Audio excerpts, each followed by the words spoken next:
क्या यह ईसाई यानी क्रिश्चियंस है? हमारे जितने भी अखौती विद्वान हैं वह मन से तो अंग्रेज हैं, भारतीय तो सिर्फ शक्ल से।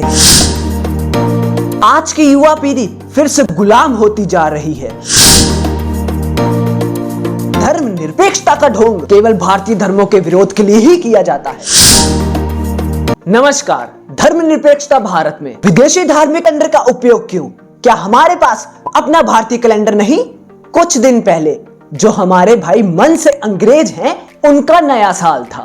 क्या हम भारतीयों के पास अपना नया साल नहीं जो हम विदेशी कैलेंडर के अनुसार मनाएं? चलिए नववर्ष के बारे में पंडित जी ने क्या कहा वह सुनते हैं। श्री शिवाय नमस्तुभ्यम। केवल कैलेंडर बदलने से नया वर्ष नहीं होता। नया वर्ष वो होता है जिसमें प्रकृति भी बदले।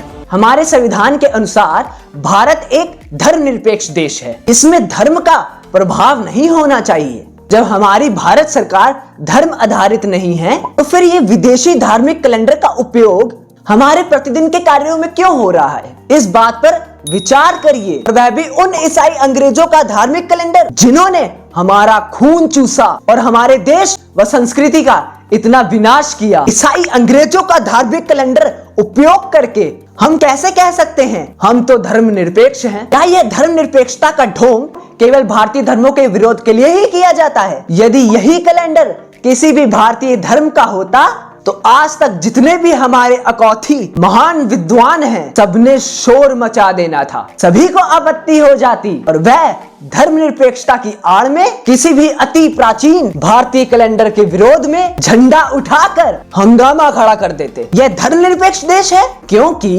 यह ईसाइयों का कैलेंडर है, इसलिए हमारे जितने भी अखौती विद्वान हैं उनको कोई कष्ट नहीं है क्योंकि वह मन से तो अंग्रेज ही हैं, भारतीय तो केवल शक्ल से हैं। उनको कष्ट तो तब होता है जब भारतीयता ऊपर आने लगती है या भारतीय संस्कृति से संबंधित किसी वस्तु या प्रथा का सरकार समर्थन करके इसे लागू करना चाहती है। तब हमारा देश धर्मनिरपेक्ष हो जाता है। तब सहनशीलता अर्थात धार्मिक कट्टरता की बात को लेकर वह शोर मचाते हैं। इसलिए भारत के सभी विद्वानों से विनती है कि जहां भी वह रह रहे हैं भारतीय संस्कृति के मान सम्मान बढ़ाने में अपना संपूर्ण योगदान देते हुए वह विदेशी ईसाई कैलेंडर के विरुद्ध अपनी आवाज उठाएं क्योंकि यह भारत देश या किसी भी भारतीय धर्म का कैलेंडर नहीं है, यह तो विदेशियों का धार्मिक कैलेंडर है। भारतीय संस्कृति वाले भारत देश की सरकार के प्रतिदिन के कार्यों में देशी ईसाई कैलेंडर का उपयोग नहीं होना चाहिए। धर्मनिरपेक्ष देश में इस कैलेंडर का उपयोग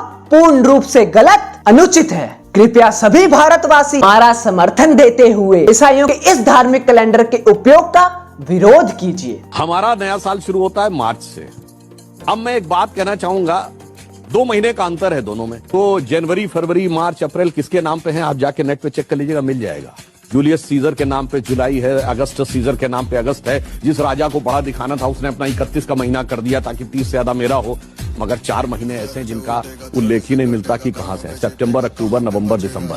सितंबर क्या है? ग्रेगोरियन कैलेंडर का 9वां महीना, हमारे कैलेंडर का 7वां महीना। और अंबर कहते हैं आकाश को संस्कृत में। जब 12 जोडियक में आप डिवाइड करते हैं, जब सूर्य सप्त अंबर में है तो वो सप्तंबर है, अष्ट अंबर में है तो अक्टूबर है, नवम अंबर में है तो नवंबर है, दशम अंबर में है तो दिसंबर। और जिनको मेरी बात के ऊपर कोई यकीन ना हो तो मैं पूछना चाहता हूं, बता दो ओरिजिन ऑफ द वर्ड सितंबर, अक्टूबर, नवंबर, दिसंबर। और फिर यदि ये सब कुछ सच है तो जिन जिन लोगों ने अपने महीने का नाम बड़ा करने के लिए 31 का महीना किया तो सारे कटने कहां से चाहिए?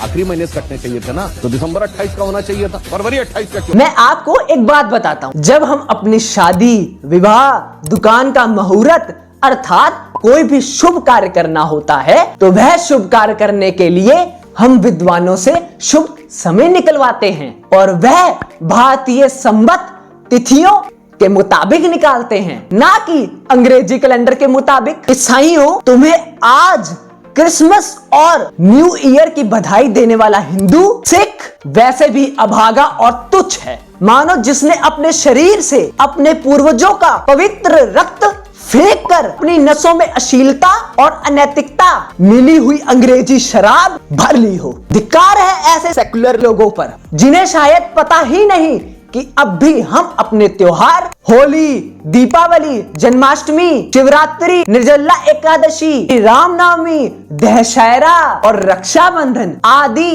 हिंदू पंचांग अर्थात हिंदू कैलेंडर देखकर ही मनाते हैं, ना कि ईसाईयत वाला हिंदू कैलेंडर देखकर।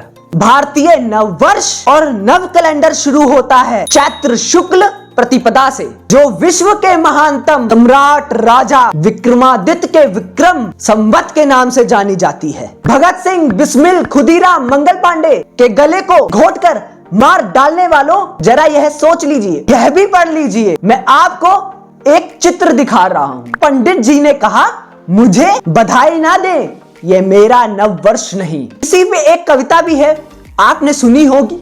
यहाँ ऐसी कविता पढ़ाई नहीं होगी। नव वर्ष हमें स्वीकार नहीं है, अपना यह त्योहार नहीं है, अपनी यह तो रीत नहीं है, अपना यह व्यवहार नहीं है।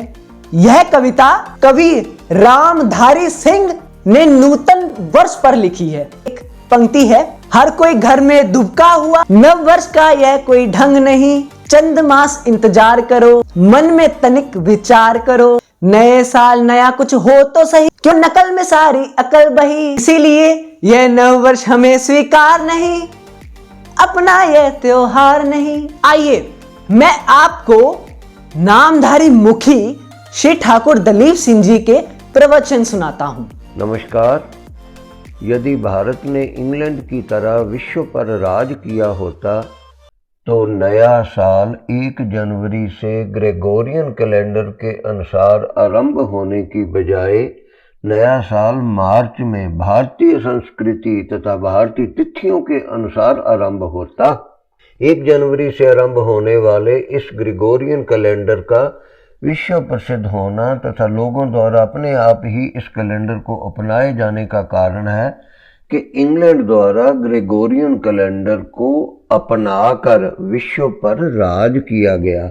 अपने इंग्लैंड वाले राजा की नकल करते हुए लोगों ने अपने आप ही इस कैलेंडर को अपना लिया तथा 1 जनवरी से नया वर्ष मनाना आरंभ कर दिया, क्योंकि यथा राजा तथा प्रजा होता है।